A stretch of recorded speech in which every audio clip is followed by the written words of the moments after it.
नमस्कार मंडळी, आज बघणार आहोत आपण वाटप घातलेली डाळ, खोबऱ्याचं वाटण घातलेली डाळ।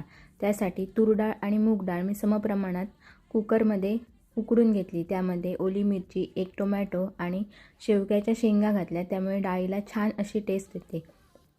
त्यानंतर आपल्याला जेवढ्या शिट्ट्या हव्या तेवढ्या व्यवस्थित शिट्ट्या काढून घ्यायच्या। या बघा 2-3 शिट्ट्यामध्ये ही डाळ उकडून जाते। त्यानंतर एका मिक्सरच्या भांड्यामध्ये ओलं खोबरं आणि हळद यांचं वाटण वाटून घ्यायचं। त्यानंतर एका पॅनमध्ये तेल घालून त्यामध्ये मोहरी, हिंग, कढीपत्ता यांची व्यवस्थित फोडणी करून घ्यायची। फोडणी तडतडली की त्यामध्ये आपण उकडून घेतलेली डाळ घालायची। त्यानंतर जे वाटण करून घेतलं आहे खोबऱ्याचं ते घालायचं आणि व्यवस्थित डाळ मिक्स करून घ्यायची।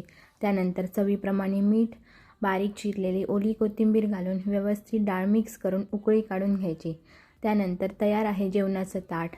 भात, त्यावर गरम गरम डाळ, शेंगा घातलेली, फरसबी बटाट्याची भाजी, वाटाण्याची उसळ, तळलेली कारली, चपाती। तर या मग जेवायला। तुम्ही पण अशी वाटण घातलेली डाळ केली आहेत का? केली नसेल तर नक्की ट्राय करा।